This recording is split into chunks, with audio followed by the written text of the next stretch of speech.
ہے قرب محمد اور ہے تورے سینہ اور ہے عرش معلا اور ہے قرب موسیٰ اور ہے قرب محمد اور ہے تورے سینہ اور ہے عرش معلا اور ہے بلکہ کیا مشابت اس رخ لالا رنگ سے اس کی بہار اور ہے اس کی بہار اور ہے قدم قدم پہ برکتیں نفس نفس پہ رحمتیں یہاں یہاں سے وہ شفیع آسیاں گزر گیا قدم قدم پہ برکتیں نفس نفس پہ رحمتیں یہاں یہاں سے وہ شفیع آسیاں گزر گیا یہاں نظر نہیں پڑی رہی ہے رات آج تک وہاں وہاں سار ہوئی یہاں جہاں گزر گیا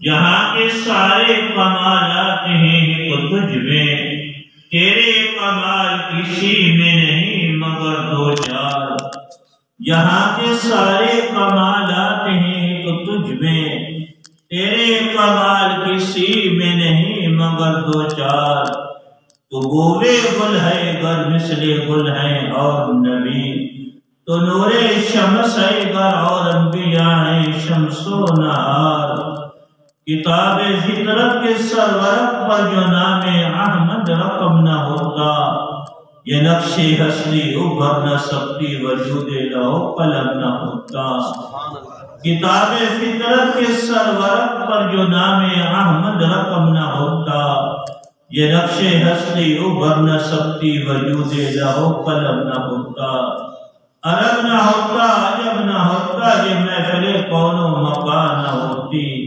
اگر وہ شاہ امم نہ ہوتا تیرے غلاموں میں نمایاں جو تیرا عکس کرم نہ ہوتا تو اے مسلم ازل سے تیرا لقب خیر الامم نہ ہوتا لاکھوں سلام اس آقا پر بت لاکھوں جس نے توڑ دیے لاکھوں سلام اس آقا پر بت لاکھوں جس نے توڑ دیے دنیا کو دیا پیغام سکون طوفانوں کے رخ موڑ دیے اس مسن اعظم نے کیا نہ دیا انسانوں کو دستور دیا منشور دیا کچھ راہیں دی کچھ موڑ دیے سلام علی خیر الانام سید حبیب الہ العالمین محمد بشیر نذیر ہاشمی مکرم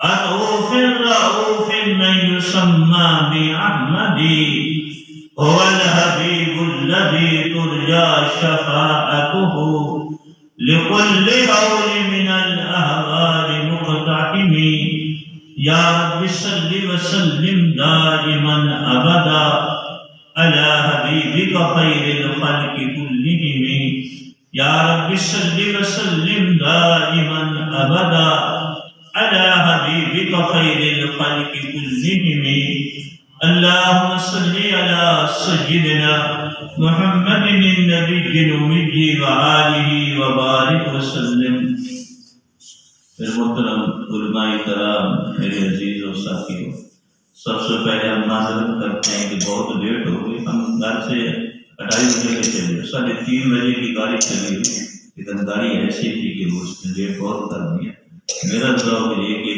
ٹائم سے پہلے گھنٹہ آدھا گھنٹہ پہلے جانا چاہیے لیکن آج پہلی دفعہ ایسا ہوا تقریباً کہ ٹائم سے بہت لیٹ ہو گئی ہم گھر سے استاد ہیں ہم ٹائم کی بڑی پابندی کرتے ہیں الحمدللہ ٹائم کی بڑی پابندی ہوتی ہے اس لیے آپ اللہ سے معذرت بھی ہے ورنہ کبھی ایسا نہیں ہوا کہ ہم لیٹ پہنچے وقت سے پہلے آدھا گھنٹہ ضرور پہلے پہنچے آپ تھوڑا سا سامنے آ جائیں ادھر سامنے آ کر بیٹھے سارے بچوں کے تھوڑی دیر بعد اٹھ کے ادھر سامنے آؤ ادھر سامنے آپ مولانا طاہر صاحب علماء آگے آ جائیں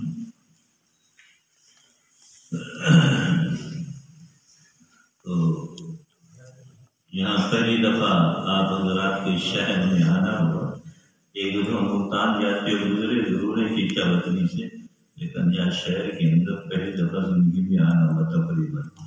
یہ ہمارے مفتی عزیز اللہ صاحب ہمارے میدان شاگردوں میں، اور ان کو بڑی عقیدت اور محبت اپنے اساتذہ سے، اور جو طالب علمی کے دور میں اپنے اساتذہ سے محبت اور عقیدت رکھتے ہیں، پھر فارغ ہونے کے بعد بھی اسی طرح محبت، عقیدت اور تعلق برقرار رکھتے ہیں، تو اللہ ان کو نوازتے بڑھائے.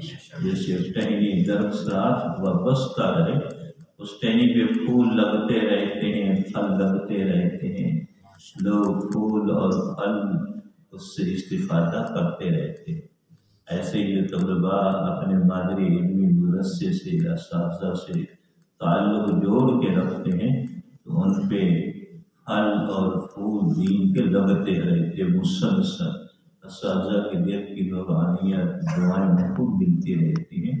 یہ ہمارے مفتی عزیز اللہ صاحب انہیں ہمارے شاگردوں میں ہیں، کافی عرصہ ہو گئے ان کو فارغ ہوئے، لیکن اسی طرح انہوں نے تعلق اپنے اساتذہ سے جوڑ کے رکھا ہوا ہے. انہوں نے دعوت دی تھی. اصل میں ہم بہاڑی پروگرام تھا، منگل کا بہاڑی میں جانا تھا، وہاں پروگرام تھے. انہوں نے کہا ہمارے چچا وطنی سے ہو کر کے جاؤ. ان کی دعوت پہ یہاں آپ کے مسجد میں پہلی دفعہ آنا ہوا. ماشاءاللہ بہت شاندار مسجد بنی ہوئی، اور آپ حضرات اللہ آپ کو بہت خوش رکھے. تو بس ہم مدرسے کے استاد ہیں، ہم جیسے طالب علموں سے بات کرتے ہیں نا، ایسی دو چار باتیں آپ سے کرنی ہیں. تو بات تو یہ کرنی ہے کہ حضور اقدس صلی اللہ علیہ وسلم کے ہم پر بے شمار حق ہیں، اس لیے کہ ہمیں اللہ کی جو پہچان حاصل ہوئی ہے وہ حضور اقدس صلی اللہ علیہ وسلم کی رحمتوں کی برکت سے اللہ کی پہچان حاصل ہوئی ہے. ورنہ یہ انسان تو اللہ کو بھی نہیں جانتا تھا. حضور اقدس صلی اللہ علیہ وسلم کے تشریف لانے سے قبل یہ انسان اللہ کو نہیں جانتا تھا. بیت اللہ کو 360 بتوں سے بھر رکھا تھا. اس بیت اللہ کو حضرت ابراہیم علیہ السلام نے، حضرت اسماعیل علیہ السلام نے اللہ کی توحید بلند کرنے کے لیے بنایا تھا. یہ انسان اللہ سے اتنا دور ہو چکا تھا کہ یہ اللہ کو بھول چکا تھا. 360 بتوں کو اس نے خدا بنا رکھا تھا.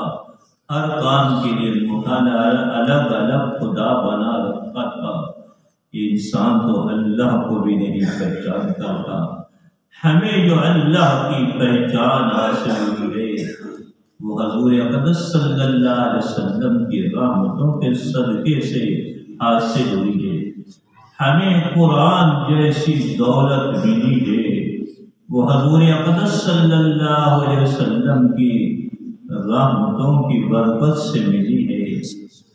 ہمیں حدیث جیسی دولت ملی ہے وہ حضور اقدس صلی اللہ علیہ وسلم کی رحمتوں کے صدقے سے ملی ہے. ہمیں سنت مطہرہ جیسی نعمت ملی ہے وہ حضور اقدس صلی اللہ علیہ وسلم کے رحمتوں کے صدقے سے ملی ہے. ہمیں درود پاک جیسا انعام اور تحفہ ملا ہے وہ حضور اقدس صلی اللہ علیہ وسلم کی رحمتوں کی برکت سے ملا ہے. ہمیں جمعے جیسا دن سید الایام ملا ہے وہ حضور اقدس صلی اللہ علیہ وسلم کی رحمتوں کی برکت سے ملا ہے. ہمیں رمضان جیسا مہینہ ملا ہے وہ حضور اقدس صلی اللہ علیہ وسلم کی رحمتوں کے صدقے ملا ہے. ہمیں لیلۃ القدر جیسی راتیں، شب برات جیسی راتیں ملی ہیں وہ حضور اقدس صلی اللہ علیہ وسلم کی رحمتوں کے صدقے ملی ہیں. اتنے اللہ نے ہمیں انعام دیے ہیں. حضرت آدم علیہ السلام سے لے کر حضرت عیسیٰ علیہ السلام کی پیغمبروں کی امتیں آتی رہیں. اللہ نے کسی امت کو اتنے انعام نہیں دیے جتنے محبوب صلی اللہ علیہ وسلم کے صدقے محبوب کی امت کو انعام دیے ہیں۔ اس لیے محسن کا حق ہوتا ہے عقلاً بھی عرفاً بھی شرعاً بھی کہ محسن سے محبت کی جائے، محسن کی عظمت کو دل و دماغ و روح میں بٹھایا جائے، محسن کے احترام کو روح میں بٹھایا جائے۔ ساری کائنات میں اللہ کے بعد سب سے بڑے محسن رحمت دو عالم صلی اللہ علیہ وسلم ہیں۔ آپ محسن کائنات بھی ہیں، محسن انسانیت بھی ہیں۔ اس لیے حضور اقدس صلی اللہ علیہ وسلم کے ہر مسلمان پہ 3 بڑے حق ہیں، ہر کلمہ گو پہ، ہر امتی پہ، ہر مسلمان پہ حضور اقدس صلی اللہ علیہ وسلم کے 3 بڑے حق ہیں۔ پہلا حق حق عظمت، دوسرا حق محبت، تیسرا حق اطاعت۔ حق عظمت کا مطلب یہ ہے آج سے ہر مسلمان کے دل میں، ہم سب کے دل میں حضور اقدس صلی اللہ علیہ وسلم کی عظمت اور احترام اور تقدس اتنا بیٹھ جائے، اللہ کے بعد ساری کائنات سے زیادہ حضور اقدس صلی اللہ علیہ وسلم کی عظمت اور احترام اور تقدس ہمارے دل و دماغ اور روح میں بیٹھ جائے۔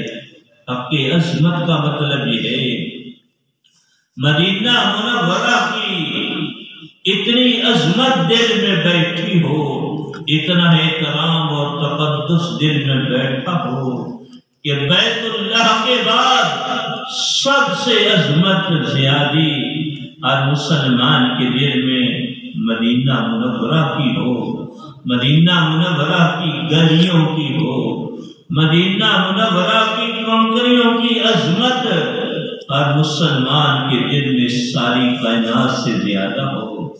اب کی عظمت کا مطلب یہ ہے ہر مسلمان کے دل میں روزے اقدس کی اتنی عظمت بیٹھی ہو، اتنا احترام بیٹھا ہو، اتنا تقدس روزے اقدس کا، روزے اقدس کی سنہری جالیوں کا بیٹھا ہو کہ اللہ کے بعد اور بیت اللہ کے بعد سب سے بڑی عظمت روزے اقدس کی ہر مسلمان کی دل و دماغ میں ہو۔ آج سے ہمارے دلوں میں حق عظمت ایسا بیٹھ جائے کہ اللہ کے بعد ساری کائنات سے زیادہ عظمت اور احترام اور تقدس ہمارے دلوں میں رحمت دو عالم صلی اللہ علیہ وسلم کا ہو۔ اگر پہلے نہیں تھا، آج سے ہمارے دلوں میں حضور اقدس صلی اللہ علیہ وسلم کی عظمت، احترام، تقدس اللہ کے بعد ساری کائنات سے زیادہ ہو۔ دوسرا حق محبت۔ حق محبت کا مطلب یہ ہے ہر مسلمان کو رحمت دو عالم صلی اللہ علیہ وسلم سے اتنی واضحانہ محبت ہو، اتنی واضحانہ عقیدت ہو، جب رحمت دو عالم صلی اللہ علیہ وسلم کے تذکرے نعت میں ہوں، نظم و نثر میں ہوں، حضور اقدس صلی اللہ علیہ وسلم کا نام سن کر کے خوشیوں سے ہمارا دل باغ باغ ہو جائے، خوشیوں سے ہمارا دل اچھل پڑے۔ حضور اقدس صلی اللہ علیہ وسلم کے تذکرے سن کر کے ہمارا دل خوشیوں سے بھر جائے۔ اب کی عظمت کا مطلب یہ ہے، اب کے محبت کا مطلب یہ ہے ہر مسلمان کے دل میں مدینہ منورہ کی اتنی محبت ہو، اتنا واضحانہ عشق ہو، جب مدینہ منورہ کے تذکرے سنے اس کا دل خوشیوں سے بھر جائے، خوشیوں سے اس کا دل اچھل پڑے۔ مدینہ منورہ کی حاضری کے لیے مسلمان کا دل بے قرار ہو جائے۔ اب کے محبت کا مطلب یہ ہے ہر مسلمان کو، ہر کلمہ گو کو، ہر امتی کو روزے اقدس سے اتنی والہانہ محبت ہو، روزے اقدس کی سنہری جالیوں سے اتنی والہانہ محبت ہو، جب روزے اقدس کے تذکرے ہوں ہمارا دل خوشیوں سے اچھل پڑے، جب روزے اقدس کے تذکرے ہوں ہمارا دل خوشیوں سے لبریز ہو جائے، ہمارا دل خوشیوں سے بھر جائے، روزے اقدس کی حاضری کی طلب میں ہمارا دل بے قرار ہو جائے۔ یہ ہر مسلمان پر حق کے محبت ہے۔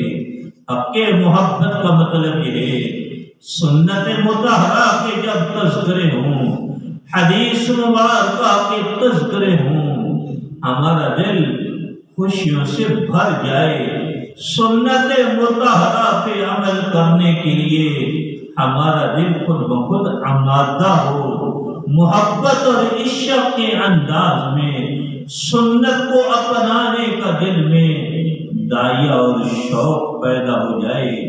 یہ ہر مسلمان پہ حق کی محبت واجب ہے۔ تیسرا حق کے اطاعت۔ حق کے اطاعت کا مطلب یہ ہے ہماری خوشیوں غمیوں میں، رہن سہن میں، ایک ہماری برادری کے خرافات ہیں، ہندوؤں کی رسمیں، سکھوں کی رسمیں ہیں، ادھر حضور اقدس صلی اللہ علیہ وسلم کی سنت مطہرہ ہے، ادھر برادری کی رسم و رواج ہیں، اور شادی میں ہندوؤں کی، سکھوں کی رسمیں ہیں۔ حق اطاعت کا مطلب یہ ہے یہ مسلمان ہندوؤں کی رسموں کو پاؤں کی ٹھوکر سے ٹھکرا دے۔ حق اطاعت کا مطلب یہ ہے برادری کی رسموں کو پاؤں کی ٹھوکر سے ٹھکرا دے، حضور اقدس صلی اللہ علیہ وسلم کی اطاعت کر کے اللہ کو بھی خوش کرے، اللہ کے رسول کو بھی خوش کرے۔ وہ خوشی نہ ہو بلکہ سنت مطہرہ کے مطابق کرنے سے وہ خوشی ہمارے لیے عبادت اور دین بن جائے، وہ غمی نہ رہے بلکہ سنت کے مطابق وہ غم اپنانے سے وہ ہمارے لیے عبادت اور دین بن جائے۔ صحابہ کرام کو کیسی محبت تھی حضور اقدس صلی اللہ علیہ وسلم سے، کتنی عقیدت تھی۔ بخاری شریف میں حدیث آتی ہے جس کا مفہوم یہ ہے ایک بادشاہ نے ایک نمائندہ بھیجا ہے مدینہ منورہ میں، جاؤ مدینہ منورہ کے حالات کا جائزہ لے کے آؤ۔ وجہ کیا ہے؟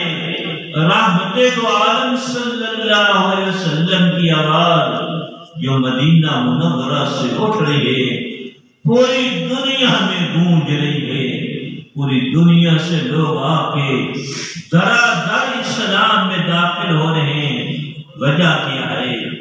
وہ نمائندہ اس کی جانچ پڑتال کے لیے مدینہ منورہ پہنچا، مسجد نبوی کے قریب کھڑا ہوا، ایک صحابی سے کہا میں نے حضور اقدس صلی اللہ علیہ وسلم سے ملنا ہے، فلاں جگہ سے نمائندہ بن کے آیا ہوں۔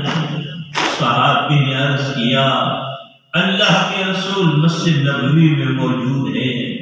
جب وہ نمائندہ مسجد نبوی میں پہنچتا ہے، اتفاقاً نماز کا وقت تھا، حضور اقدس صلی اللہ علیہ وسلم وضو فرما رہے سن، یا نثار صحابہ کا ارد گرد جھرمٹ تھا۔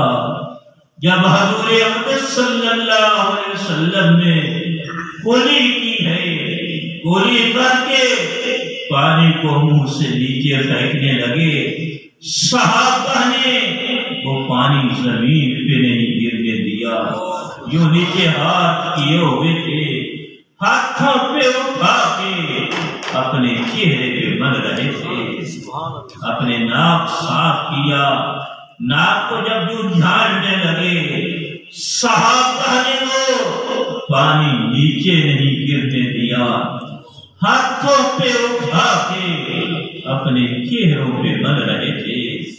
جب آپ نے چہرہ انور دھویا ہے، صحابہ نے چہرے انور سے گرنے والا پانی زمین پہ نہیں جانے دیا، ہاتھوں پہ اٹھا کے یوں چہرے پہ مل رہے تھے۔ جو دور صحابی کھڑا تھا اس کا ہاتھ نہیں پہنچا، دوسرے صحابی کے ہاتھ پہ ہاتھ مل کر یوں چہرے پہ مل رہے تھے۔ نمائندہ حیران رہ گیا، اتنی محبت اور عقیدت کسی کے وضو کے چھینٹے پانی کے پڑنے ہوں، ہم کہتے ہیں ذرا ٹوٹی آہستہ پر، ٹوٹی آہستہ پر، اگر آہستہ نہ کر اٹھتے دوسری جگہ چلے جاتے ہیں۔ وہ اتنی محبت اور عقیدت کہ وضو کے پانی کو صحابہ زمین پہ نہیں گرنے دے رہے۔ وہ حیران رہ گیا، اس نے اس سے پڑھ کر چیز دیکھی۔ جب آپ خنگار پھینکنے لگے، لعابے دہن پھینکنے لگے، صحابہ نے خنگار اور لعاب کو زمین پہ نہیں گرنے دیا، ہاتھوں پہ اٹھا کر اپنی آنکھوں کو سرما کروایا۔ حیران رہ گیا، اتنی محبت اور عقیدت۔ کسی کا خنگار پڑا ہو، آدمی دائیں طرف سے گزر جاتا ہے، بائیں طرف سے گزر جاتا ہے، تھوک پڑی ہو آدمی ادھر سے گزر جاتا ہے۔ وہ نمائندہ حیران رہ گیا، اتنی محبت اور عقیدت کہ آپ کا خنگار صحابہ نے زمین پہ نہیں جانے دیا، ہاتھوں پہ اٹھا کے آنکھوں کو سرما بنایا۔ اللہ کرے اس محبت کا اللہ ہمیں بھی ایک وافر حصہ نصیب فرمائے۔ جو صحابہ کو والہانہ محبت تھی، اللہ اس کا حصہ ہمیں بھی وافر نصیب فرمائے۔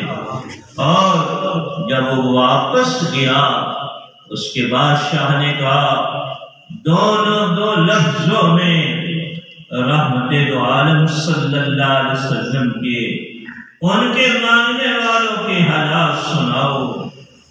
اس نے کہا میں بڑے بڑے شہروں میں پھرا ہوں، بڑے بادشاہوں کو دیکھا ہے، ان کے خادموں نوکروں چاکروں کو دیکھا ہے، لیکن جیسے محمد صلی اللہ علیہ وسلم کے صحابہ حضور اقدس صلی اللہ علیہ وسلم سے محبت کرتے ہیں، ما رأیت الناس احدا کحب اصحاب محمد محمدا، ایسے کائنات میں میں نہیں دیکھے جسے محمد صلی اللہ علیہ وسلم کے صحابہ محمد صلی اللہ علیہ وسلم سے محبت کرتے ہیں۔ سبحان اللہ۔ وہ بادشاہ کی ہوش ٹھکانے میں آ گئی، جس کے صحابہ اس درجہ محبت کرتے ہیں، ان کے اشاروں پہ پھر اپنی جنگوں میں جان کیوں نہیں قربان کریں گے، ان کے اشاروں پہ اپنا مال و دولت کیوں نہیں قربان کریں گے۔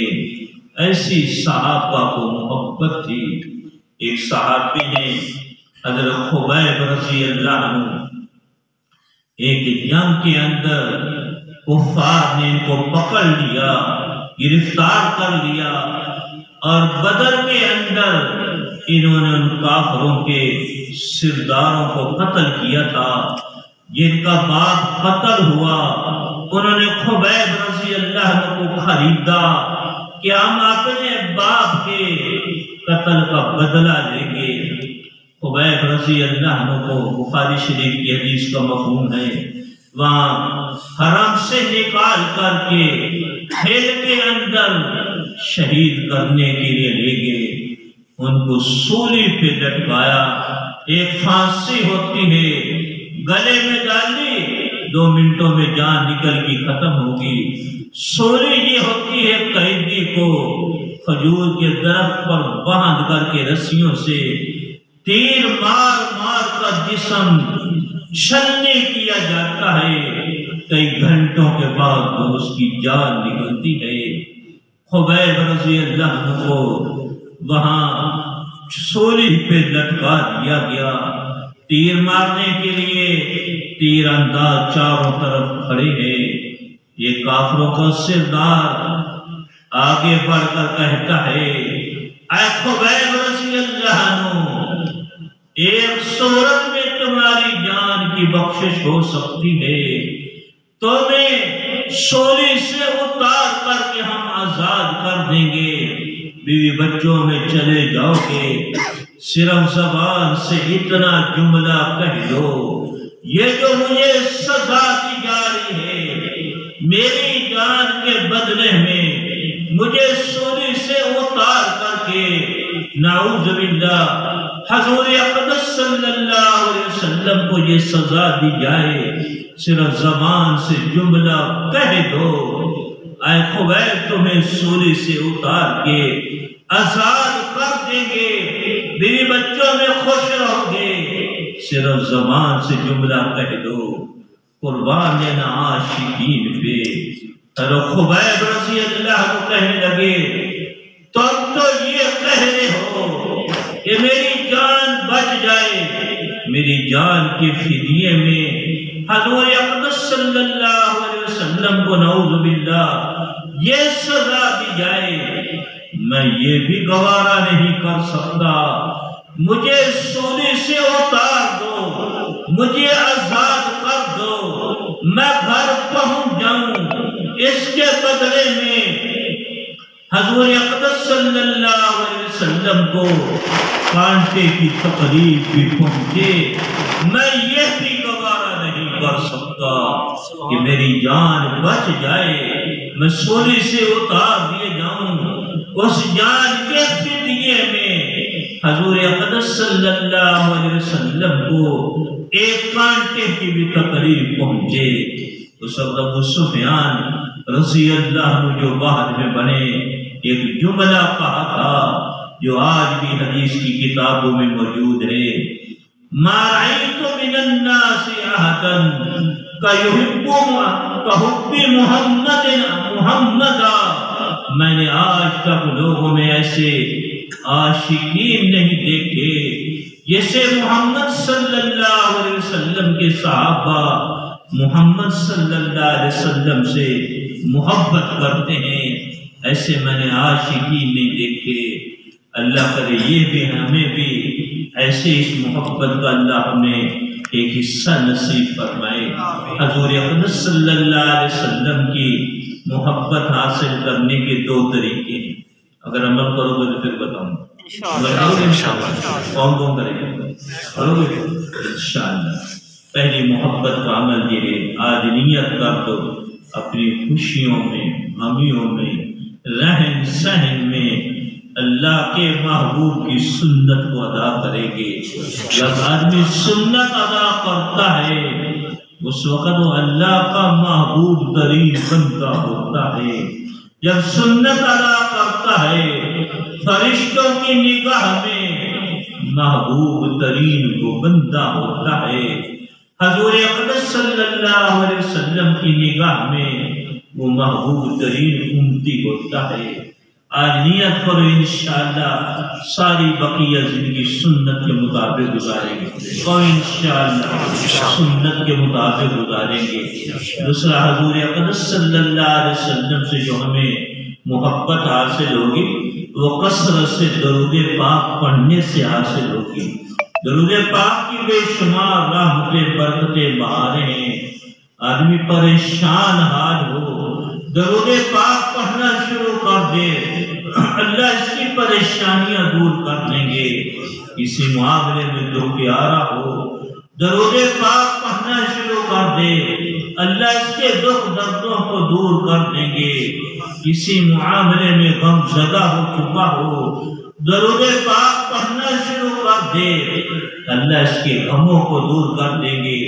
کہیں جنگل میں راستہ بھول چکا ہو درود پاک پڑھنا شروع کر دے، اللہ اس کے لیے کوئی رہبر بھیج دیں گے۔ درود پاک کی برکتیں بے شمار ہیں۔ ایک برکت یہ ہے، روزے اقدس پہ نام لے کر فرشتے عرض کرتے ہیں فلاں کے فلاں بیٹے نے اتنا درود پاک پڑھا، کیا برکتیں ہیں درود پاک کی، کیا بہاریں ہیں درود پاک کی، کیا رحمتیں ہیں درود پاک کی۔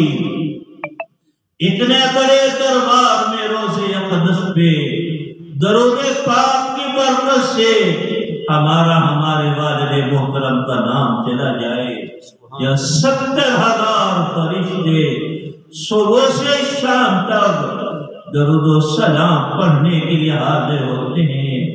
قیامت تک ان 70,000 فرشتوں کی باری نہیں آتی، پھر 70,000 فرشتے شام کو درود و سلام پڑھنے کے لیے حاضر ہوتے ہیں، قیامت تک ان کی باری نہیں آتی۔ کیا برکتیں بہاریں ہیں درود پاک کی۔ ان 70,000 فرشتوں کے جھرمٹ میں، 70,000 فرشتوں کے جمگٹے میں، 70,000 فرشتوں کے محور میں درود پاک کی برکت سے اتنے بڑے دربار میں ہمارا نام چلا جائے۔ بتاؤ اس سے بڑھ کر کو خوشیاں ہو سکتی ہیں، اس سے بڑھ کر کوئی بہاریں ہو سکتی ہیں؟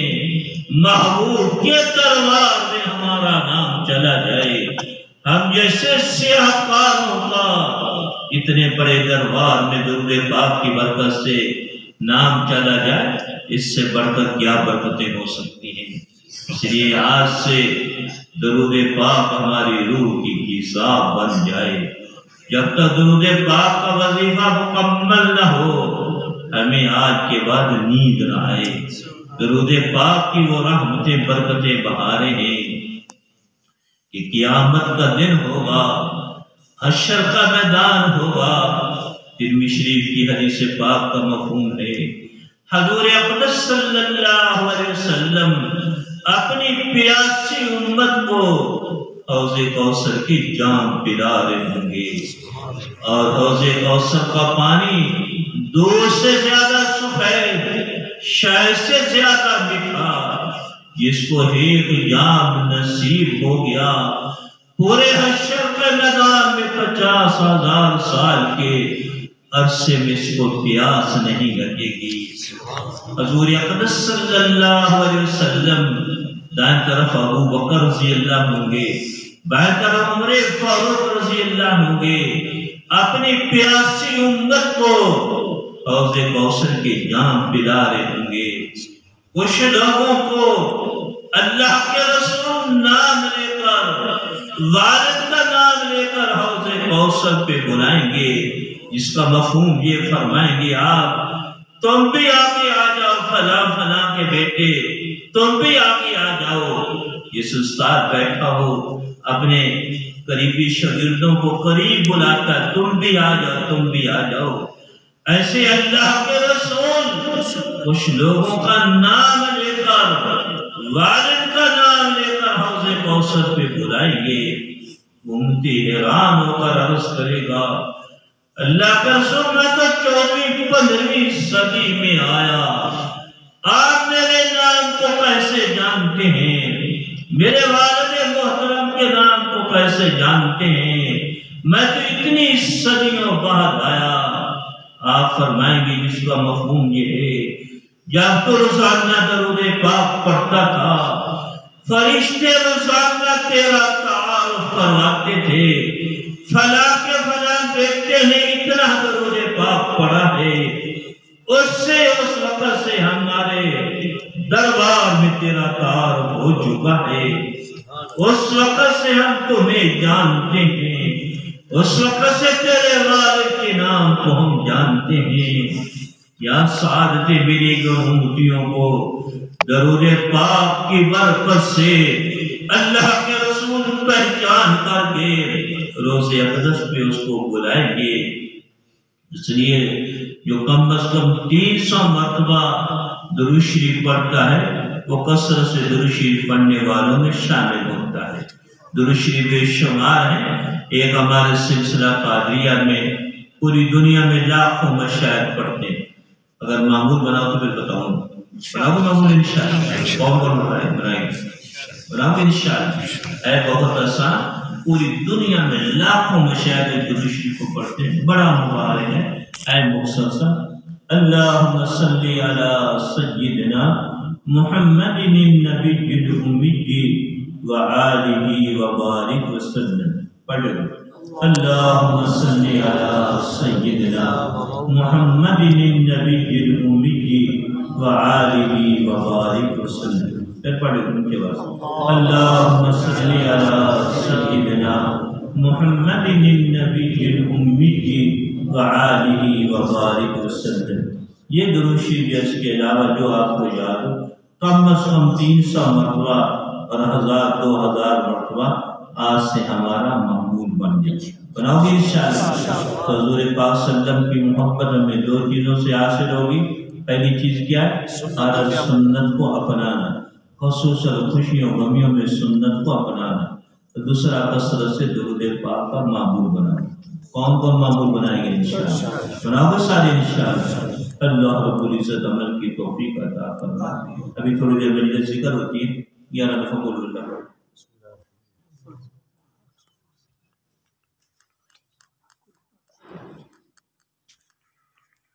کتنے شوق سے کتنی اللہ کی عظمتیں دلوں میں بٹھا کر کے اللہ اللہ کریں گے انشاءاللہ. اتنی رب العزت کی رحمتیں ہمارے دل و دماغ میں.